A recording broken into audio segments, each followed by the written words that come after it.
Thank you very much, Shiba, for this presentation. I think you really explained very well how much agriculture is at the center of everything, from economy to social approach to culture to tradition to keeping the earth alive, the soil alive. Please, yeah, you can join us here. It would be nice. Please sit here.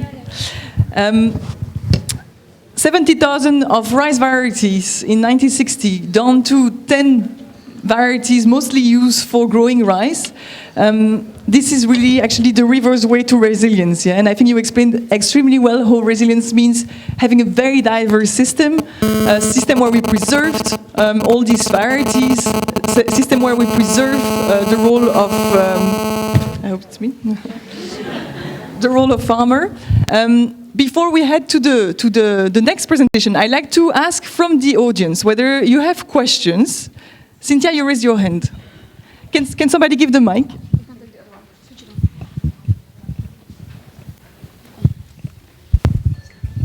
Thank you. Well done for the presentation. I just wanted to ask, because sometimes we really get mixed messages, and sometimes you try to find if there is an underlying bias, for example. So if there are some scientists who are, let's say, working on finding less resource-intensive crop, which is of course good because there's going to be less amount of resources used, the environmental degradation is going to be lower. However, there might be, it's not a natural crop, it might be a hybrid, or it might be genetically modified.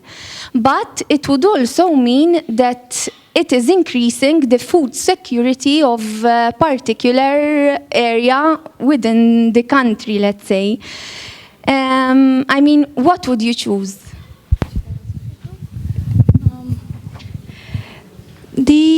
It's a very good question, and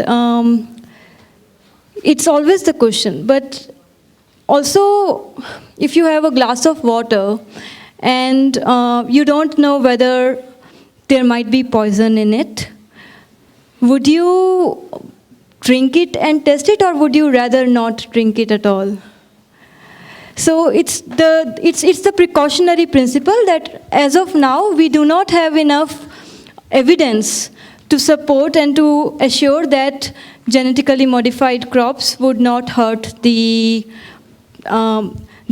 health of our systems and ourselves.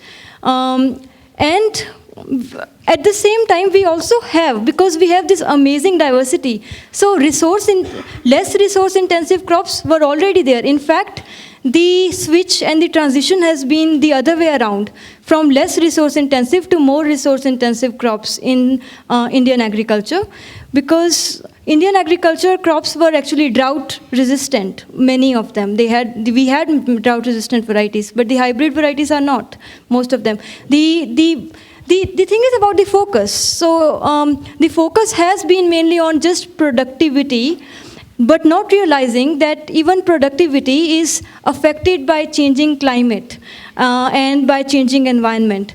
So the initial focus was that they will give high yield, but the same things that gave high yield 20 years ago are not giving high yield now, because the pests have become resistant to them, and because the soils are not giving that much. So the basic point is that we already have the diversity to work upon, the traditional and local diversity to work on, which is amazing in its multitude of varieties. So why do we want to take the risk? Why don't we want to save what is already there rather than losing it? I hope this answers your question. I think that this is actually, it draws to some quote, and there will be another question just in a second. It draws to some quote of Vandana Shiva. You may know Vandana Shiva. She was actually in Malta with the Eco School, so you were really privileged. Yeah? She's a human rights defender, activist, professor. She's traveling the world to really defend the cause of a mindful approach to farming. And she says that the biggest war we're doing now is the war against the planet and against Earth.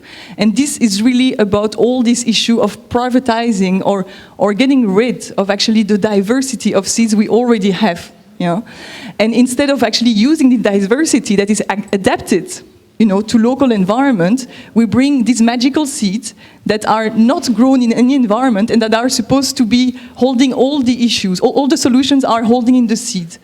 But this is a wrong approach, because obviously no seed can be so magical that it holds all the solution. The solutions are within the environment around, within the soil that is a healthy soil, within the ecosystem, with the insects, with the worms.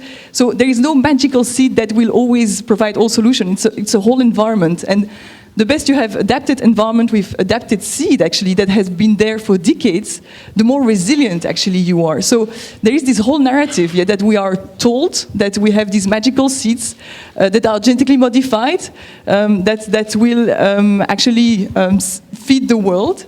Often they actually come in combination with selling a lot of pesticides products that come with it. Because the main modification in them is the gene to resist the pesticides or herbicide we put over them. So it's good to ask this question. It's very interesting. Actually, we have with us Virginie. I'm really, really glad to welcome her. She was actually rushing from the airport to be with us, and she made it. So it's perfect timing, Virginie. Virginie is working for SOS Faim Belgium, long-term partner of Glopolis. SOS Faim Belgium is really an NGO that is acting with the South, and that really defends a vision of farming that is based on the role of smallholder producers. Virginie has been herself working actually on privatization and private property rights before she moved to Doctors Without Borders, and after that working 10 years in SOS Faim. Doesn't make you very young. I will maybe ask to hold for the next question, and first give the floor to Virginie, and then we'll come back to question of the audience. Thank you. Hello, I'm very glad to be here eventually. So I would have liked to hear what you said about the situation in India, and unfortunately, I was not there, but I will come back to some more macroeconomic and macro-political issue. So the question I've been asked to answer to is, why are smallholder farmers the solution to feed the world? I have this, no? Jokes? No? Ah?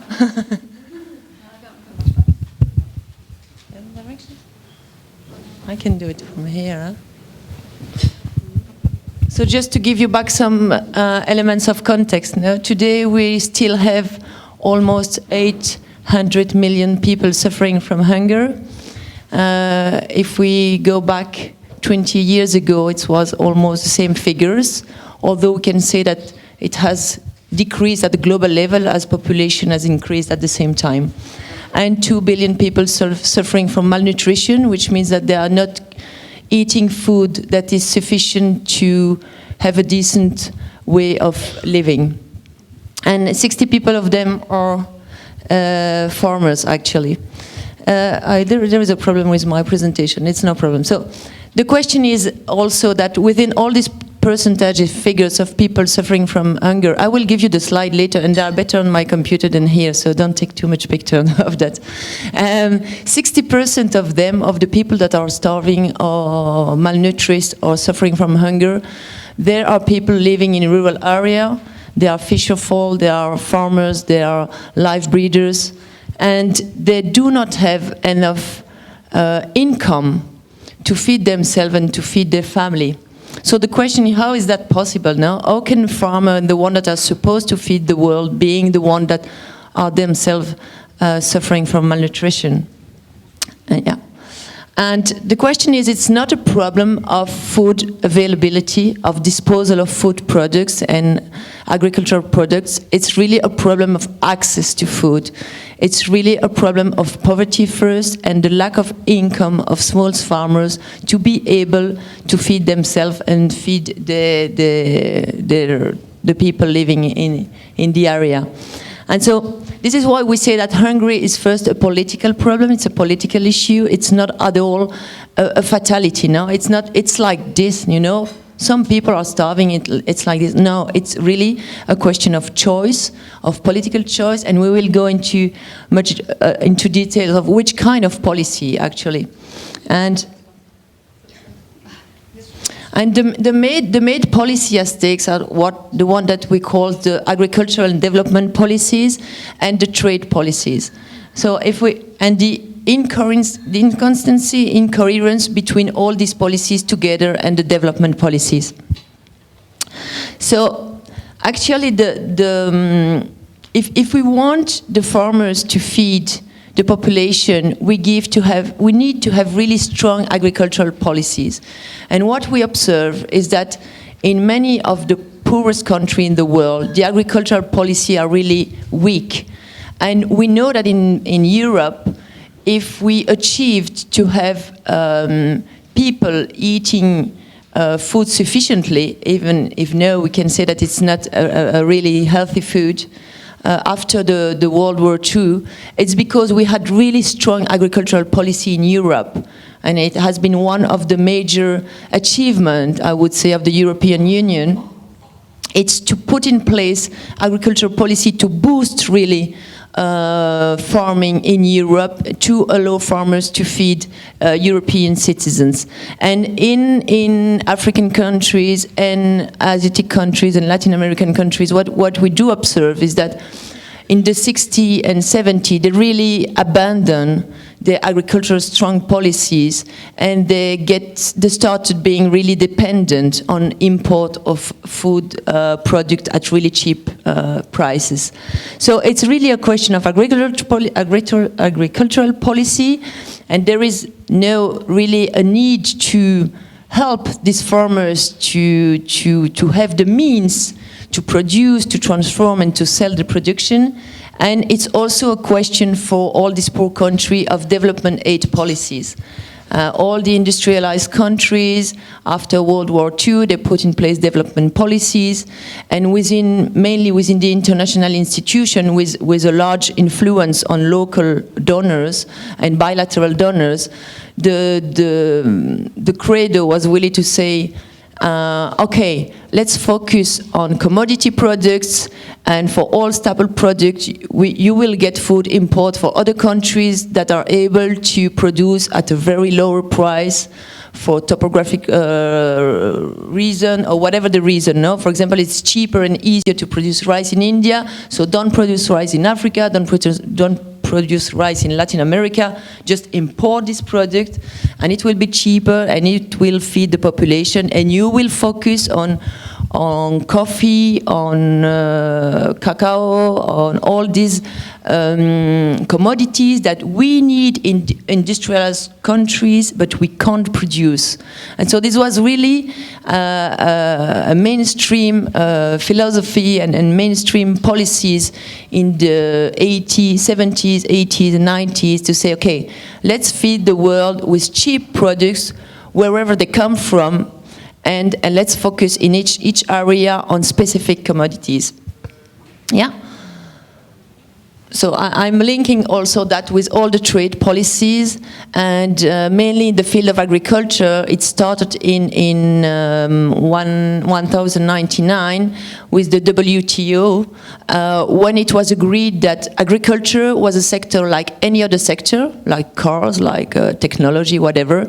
And then there was a big movement to go for liberalization of trade in agriculture product. This means that to allow agricultural product to enter one country to another one with the cheapest price, decreasing all taxes on this production.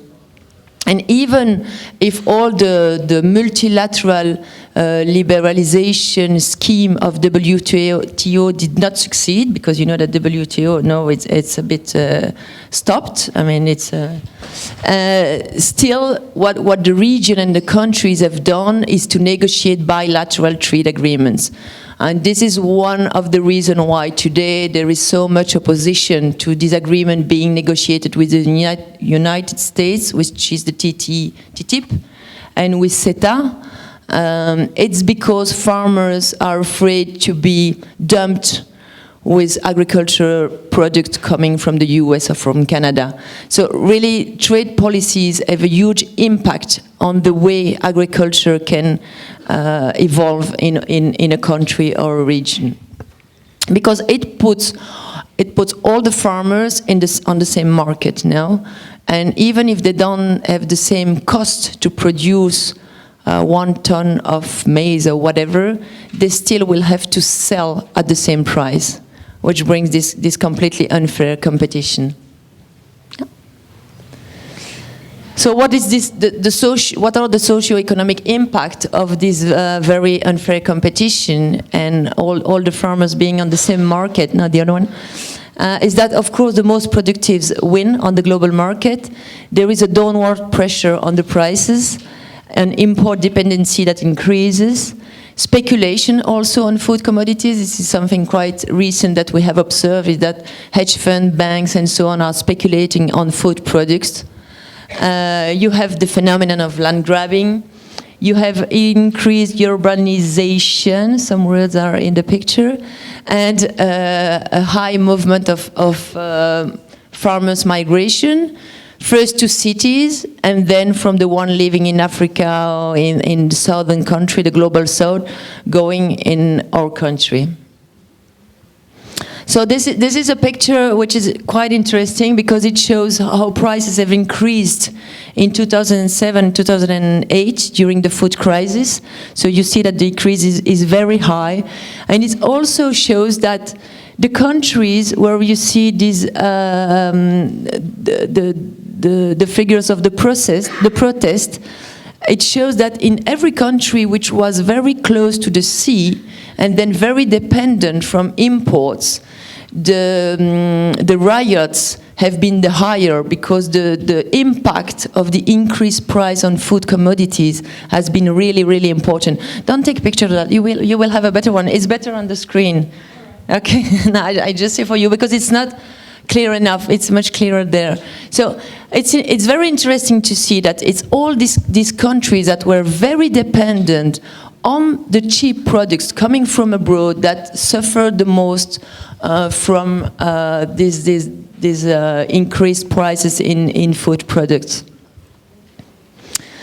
So the question is, okay, so what are we supposed to do now? Which kind of system of food production do we have to support and to give a push for? And still today, 90% of the farms are familial farms, and many of them are running, and there is a slide after. They are running on very small surface of land, up to 1 hectare for one familial farm. Still, they produce 80% of the food that is consumed everywhere, because industrial production produces more, today, more commodities for example, agrofuel or other kind of use of agricultural products.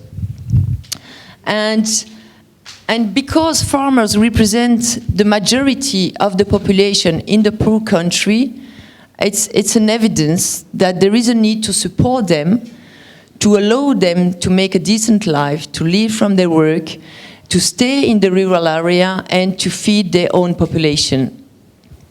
Yeah. So we say it's an average 1 hectare by family. The reason why it's so relevant to support small-scale farmers is it's because they deal ideally with their environment. They feel that they want to preserve the soil, no? The idea is not to destroy the soil because in 10 years they don't know who will work on the soil, no? So they take very care of their environment. And they used to have kind of what we say diversified agriculture. It's an agriculture that is based on labor, and it's something that it's crucial when we think today, even in Czech Republic or in Belgium, we have so much unemployment. Why not to allow this family farming to give work to our citizens? They run in a self-consumption logic, now the other one, and they mainly sell on local and regional market, which is good.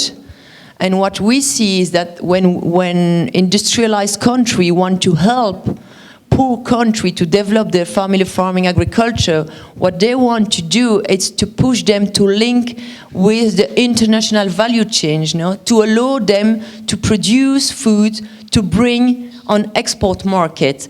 And there is a real challenge to develop local and regional market, and this is only possible with family farmers.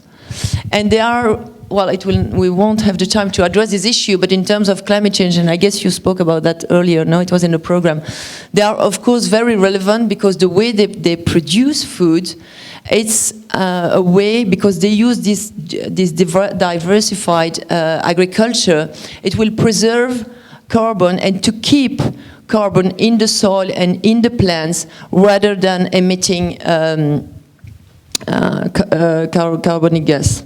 So this is the reason why all this multifunctionality of agriculture in social and economic terms, in terms of fight against malnutrition, in terms of preservation of the environment, of water also, no? The industrialized agriculture pollutes a lot of water and it does not allow them to continue working well on the land. And for all these reasons, there is no other option than supporting small-scale agriculture or smallholders, farmers, like we say. Yeah, and so this shows a bit how important is family farming in southern countries. Of course, now in Europe we have lost a bit that. No, I don't know what is the percentage in Czech Republic, but in Belgium we have 1.2% of the active population that are farmers. So it's bullets. No, it's nothing. But of course, in the poorest country, it's the majority of the population. Yeah. This I said already. No, it boosts local economy and it allows to protect communities. These are you can skip as well. It's all what is the preservation of the environment, and to compare it with the capitalist agriculture, capitalist farms, the difference is that they use large surface of lands. When I mean large, it's very large, no? So it can be like 100,000 hectares. It's no problem dealing with such big surface. And this is why you hear so much this phenomenon of land grabbing. In Europe, it mainly occurs in a country in Ukraine, but in Africa, it's in almost every of the country.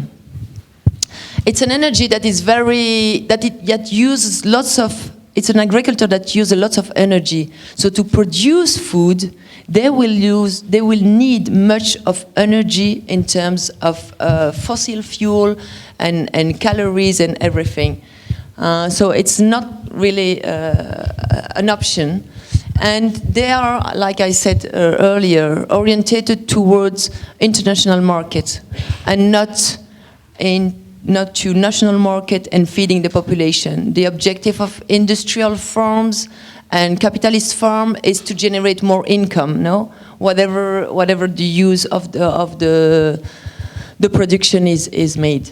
And it's an agriculture that is very centralized and very concentrated in the hands of some actors, no? So few big groups of company deals with lots of hectares of land. And they are really taking the place of small-scale farmers, no? Because the competition at the end of the day, it's not only on the market where everyone has to decrease the price to have a chance to sell the product, but the competition is really on the use of land. And of course, this kind of agriculture is very very involved in all what is climate change, but not involved in terms of solution, but in terms of responsibility. Now, the capitalist farm are very responsible of deforestation, of mechanization, of use of pesticides, and every kind of entrance. It's also a kind of agriculture that will that will generate lots of waste because you have to fit into specific standards and everything. Yeah. So this model of capitalist farm is definitely opposed with sustainable food familial agricultural system. Well, I say now, it monopolizes all the resources and kills the biodiversity. It monopolizes the food chain at the level of the production, transformation, and the market. And it does not provide food crops, and it does not provide employment. It's something very important. Today we want to struggle against migration, against unemployment, against climate change, against all these challenges that our society at worldwide level has to face. And this capitalized farm does not allow to meet all these challenges. But there is one question. No, you can skip it. There is one question that remains, and that maybe we will have a chance to discuss in the workshop tomorrow. Is this industrialized farming agriculture compatible with small-scale farmers? Is there an option to live with these two models in different areas, in different contexts? Or is there only one not realistic, but idealistic approach, and only one approach that will allow to meet all these challenges is really to give a boost to small-scale farmers and to admit that capitalist agriculture is not an option. And within all the political discussion that we have, it's always a question that comes back, saying, okay, I understand what you mean. We have to support small-scale farmers, and we will give a lot of money to them. But at the same time, if we really want to feed the world, we will create this big growth park to cultivate monoculture because it's much more efficient. And so there is a willingness and a position of industrial and companies and decision makers to say we can do both. No, we can do both, and it will be okay. And well, this is a question open for debate. Thank you, Virginie.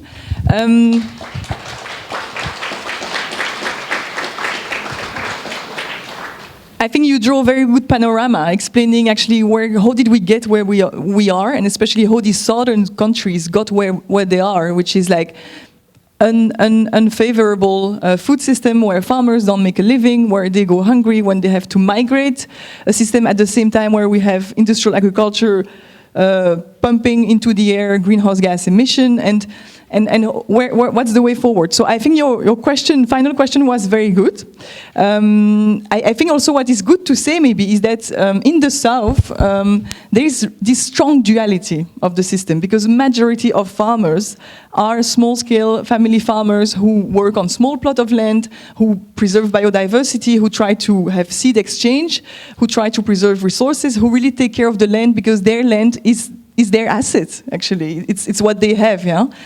And at the same time, what is happening in the South, at the same time, is we see more and more of this industrialized model of agriculture, extremely large scale, extremely monocultural, and there is this strong duality.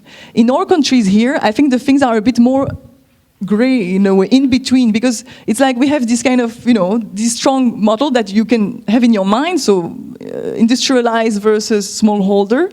Of course, in here, things have changed already, because for 60 years, we have shifted the model very much. So we have kind of this 50 shades of gray in Czech Republic, in Slovakia, in Bulgaria, in Romania. It's coming more and more, this kind of industrial agriculture. Question is like, what do we do with that? Because in here, things are a bit less clear. yeah, it's harder actually to find out who are the true farmers who really take care of the soil and really want to keep it for the next 5 generations, and who are those who actually are employing migrant people with very low wages, are not really caring of whether there is soil erosion or not, and whether, you know, pesticides are running in the water and people getting sick from it. So the picture is more complicated in Europe, obviously, and it makes our job in a way slightly more complicated, because you have to a bit identify. And it can be complicated and non-complicated at the same time, because I think it's a matter of then saying, okay, let's connect to the farmers. Let's find those farmers who work differently and then promote this model right away. If I know the farmer is taking care of the land, is not putting pesticides, I mean, I don't have to ask further questions, right? I mean, the connection can be easy. Now, if it's hard to connect to farmers, then more questions come in, yeah? And it can be more complicated.